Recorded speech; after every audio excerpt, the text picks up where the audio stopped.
Who's on top for the NCAA men? Here's our latest top 8 power rankings. I think we can start at number 8, starting from the bottom again. For my number 8, I have CSUN, so Cal State Northridge. And for number 8, I had McHenry. Oh, giving him the nod. I feel that McHenry has been one of those teams, and I think every season there is that one team that feels like they came out of nowhere, but they are playing real good ball. Yes. And I think McHenry is that team for me this season. Yeah, no, McHenry does look very good. I just think that for the reason that I put Cal State or CSUN here is that I think that just the competition that they play on a more frequent basis, obviously they're losing to these higher ranked teams, but I think, in my opinion, anytime they play a team that's ranked below them now, they are winning those games, or something weird happens and maybe they like drop a set or two, but I think they are a more consistently strong team than any of the teams that I have ranked below them. Yeah, and I agree. I think CSUN has looked very good. I think with a really good setter, it helps them, obviously. Yeah. And for me, McHenry, I think they're that team that kind of squeaked in there because of other teams that were falling a little bit. And I felt like I had to give them some respect and put them at 8. No, yeah, completely understandable. They do look really fun. I think they're one of the most fun teams to watch this season just because of the expectations and everything, and it's just a lot more hype. Yeah, they are always the underdog, and you can tell from their coaches, their bench, the energy from them in every game is amazing to watch. Yeah, it's super fun to watch. But I think then we can move on to our number 7s. Okay, number 7, they've been a really solid team for me. So at number 7, I have Pepperdine. Ooh, that is an interesting one. My number 7, I have BYU. So BYU, I mean, I think we've just seen them play against other top teams a lot more frequently, and they've been playing them super close for the most part. I mean, Keone Tim, he's just been a strong attacker. I think You and Keone Tim. I mean, I think he's really good, especially one thing I'll say is that it's from the service line where I think it really puts them as a team kind of to a different level, because I think you can see like a little bit of the fear in other teams' eyes when he's on the service line. Because aside from Nikolov, because Nikolov's literally just built different. Yeah, that's different. Keone Tim is the second best server in NCAA right now. But I also think BYU, aside from just playing good in general, I think when they get to play at home, playing at BYU is just different. And I think that their arena, their fans are just completely different. And I think that always gives them the boost. And I think it just motivates BYU better than other teams. I think anytime they play at home, it's going to be a 50-50. Yeah, I will give BYU that. I think they are the most electric place to play in. And you could tell even when you're watching it on TV that the energy in that place is insane. Yeah. So I would say, I feel like if you're playing at BYU, I feel like any team could drop the games. So. Like whichever team that comes in there, BYU could walk out with the win. Yeah. So I'll give them that for sure. It's just funny, you and Keone Tim. If you know, you know. I mean, I think even I'll stop. Even the AVCA, they have BYU ranked pretty high. So I think you're just sleeping on BYU a little bit. This is a little bit of just showing where I had them. I had BYU at 9, so they just missed in the top 8 for me. And to me, that was really just because of the loss against USC. I mean, they played them twice. I think I watched the games. I think the first night, it was just super close. I mean, obviously they went to the 5th set. They went extra points to like 20-something or whatever. So it was super close. And again, another spoiler, I have USC ranked pretty high. So I think just being able to fight with USC to that level, it made me want to rank them higher, even though they did lose. So obviously they're below USC. I just think seeing that match and how close they were able to play them, it made me want to rank BYU a little bit higher. That's fair. So, and then on Pepperdine, I think they have had a really tough schedule. They play some of the really good teams. Pepperdine probably has one of the toughest schedules in NCAA ball. I think it's like it feels like they play against every single top 20 team at least once this season. And I'm like, dude, how are these guys supposed to have a positive record when they're playing all of these teams? It's funny. You think it's like I see who they play and I forget what conference are they even playing in because you see them playing everyone. Yeah. I don't know what's up with their schedule, but they are playing against every single top ranked team, probably every single top 15 team at least once. Yeah, and I think why I have Pepperdine at 7 is because of the strength of schedule that they played, and they have taken care of business. Playing against the really good teams, but the ones that they should still beat, they have done that. Now I have them at 7, which is a little bit lower than other teams, is because they haven't beaten the really good teams. Yeah. Like they've lost to Long Beach, they've lost to Irvine as well. I think, those are the top teams, and when they're losing against them, that's why I can't put them a little bit higher. I mean, it's like understandable when they lose to them, but it just means you can't push them up higher. So that makes sense. I think those are our number 7s. So we can move on to number 6. At number 6, this is where I had Loyola Chicago. So what's your number 6? So for 6, I had CSUN. And we already touched on CSUN. Yep. I think we don't really have to say much more. But again, I think they're just a really good team. Yep. Another tough schedule for them as well.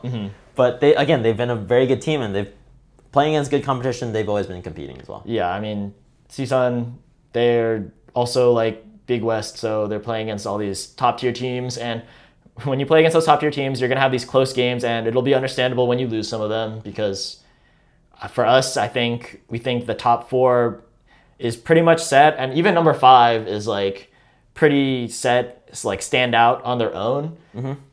And yeah, I think it's just hard to leave them. You couldn't leave CSUN out of this top 8. For sure. And just to talk on Loyola Chicago a little bit,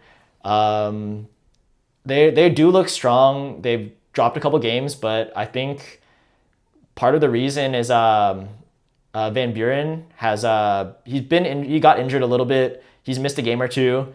But I think when he is playing, he is looking like one of the best players in NCAA. I think he's one of the best right sides that you could ask for in the game. Maybe even at one of these, if he was at one of these other top schools, we'd be considering him the top right side in NCAA. But yeah, I think he's just that good. I think for me, that just elevates his ranking. He carries games. So I just wanted to give him the nod. And I mean, the rest of the team's also very good. But I think he's just that good where I want to elevate the ranking and give him that respect. Yeah, I think it was a little crazy when I was trying to figure out my rankings. I ended up putting them at 10. I felt very bad about it. Yeah. I did not like that I put them at 10. Yeah, I think obviously they still made my top 10, but I didn't feel very good about it. Yeah, this area, all these teams kind of from this like 10 to 6 range, it's super hard to rank them against each other. And the mix is just, everyone's just so good that it feels like some of these games against each other could be like, oh, it's just any given day and just how you're feeling at that moment on how you want to power rank them. Yeah, and I agree. I think Van Buren, again, has been just one of the best right sides. And he's been super dominant. So, definitely respect to him. I think I can see why you had them in the top 8. I kind of they just miss it for me. Yeah, I mean, these teams are all very close to each other, so it's understandable to have some discrepancy. Yeah, it was a little tough. I think maybe a little bit was it that McKendree beat them in 5. I think that's kind of one of the things that kind of swayed me to put McKendree over Loyola Chicago. But again, very tough to see them. Yeah, they can be inconsistent as well, so it's hard. But I definitely can see why they're in your top 8. I can see that for sure. Yep. So now we can move on to our top 5. This is where things probably start to get a little bit more standard. You guys might agree a little bit more with how we place things more exactly. I don't think we're going to have too many differences. At number 5, this is where I have USC. I agree. I also had USC at number 5 here. I think Dylan Klein has just been like a Superman for them. Yeah, unreal. He's been able to just carry, and he's been super good for them in all facets of the game. His back row attack is insane, and it's crazy to see that he's just having such a great offensive season while also being one of the best defensive outside hitters. So it's hard to criticize any aspect of his game that much. That's what I was kind of getting to, is that I feel like he might be one of like the best all-around players. And it kind of shows in his defense and the fact that, he's that type of guy that is going to get rugged and he's willing to do whatever it takes to win. And I think that's what makes USC such a good team. Yeah. And again, yeah, like you said, the back row hits is just absurd what he's doing now. He's nasty. It looks fake. Like he's just long jumping into the front row. And I swear, if you close your eyes or you squint just a little bit, it looks like it's a front row hit. Yeah. Just because of how crazy he is. Yeah. Pretty nasty. I think other shout out we have to make is Parker Tompkinson in the middle. Super good, 7 foot. He's also a freshman, so also really, really good in the middle. I think anytime they run him, sometimes he's just like OTing people, which looks so crazy, but they run it super fast and he can just OT, so he's very, very good blocker as well. Yeah, I think it was such an amazing pickup for them to get him. Yeah. And he has just been so amazing. He's been balling out. I feel like you said, he's been so impactful at the net. He's been able to block everything, and it is impossible to stop him when he is getting set. Yeah. So now it's just, can they get the sets to him? And when they do, he's going to put up numbers. Yeah. Right. So he is that good, but compared to the other top teams, I think they're just a step below in terms of like maybe the rest of the roster is like not like a full step below them, but just like in like these littler aspects, they might be a little bit weaker. They do have these 2 standout players, but maybe at other positions you want a little bit more. So I think that's why we had to put them at 5. Yeah, and I feel that it's not that crazy. I thought maybe about putting them at 4, but it was a tough make for me. I mean, 5 is super respectable, especially with how strong NCAA looks this year. For sure, and I think when it comes down to it in the tournament, they can go out there and beat one of these top 4 teams. Yeah. I think that's one thing to understand is that we're not saying that they can't beat them. I think when you play one match, USC can still come out on top. Yeah. Which is really scary to think about when the top 5, any of these teams can still beat each other. Yeah. I mean, I'd give advantage to all the teams that are above them. Just if you randomized it, I'd say that the odds are higher on the other teams, but USC would always have a good chance. So now we can move in top 4. This is what we've all been waiting for. These are the true contenders. These are the ones that everyone's talking about. Top 4 teams. This is what all the debates are about. So at number 4, this is where I had UCI. I agree. At number 4, I also had UC Irvine. I think they've just been struggling as of late to me, where I kind of have them maybe a little bit lower than the top 3, at least in my opinion. Yeah, I think they've already dropped 2 games to Hawaii, 2 games to Long Beach, I think. So yeah, I mean, they just have the losses that you have to take into account. They lost, so that's why we put them down here at number 4. Yeah, and I think it makes sense for them. Again, Heno has been amazing for them, and it's hard to count them out. But yeah, like you said, when you look at the matchups that they've had when they are playing those top 3 teams, they haven't been able to win those yet. So I feel like number 4 makes sense here. Yeah, I mean, maybe later in the season or during the tournament they can win, but just as of right now, they've lost the game, so we have to put them at number 4. So now we're in the top 3. I think this 2-3 is especially where the most debate is in the top 4. So at my 3, this is where I have UCLA. And for 3, I have Hawaii still. So this is where we're going to debate a little bit. Obviously, it's very close. It's understandable to pick either way. And I'm the one disagreeing with the AVCA. So I'm just going to say a little bit that Hawaii just looks really, really good. I think, obviously, UCLA is also a very, very good team. I just think that, I mean, we did see at some point UCLA had they were sleepwalking through some games a little bit. They ended up dropping some games, but I don't think Hawaii ever does that. So that's just why I've given Hawaii a little bit of a nod right now, but I think these 2 teams are perfectly interchangeable.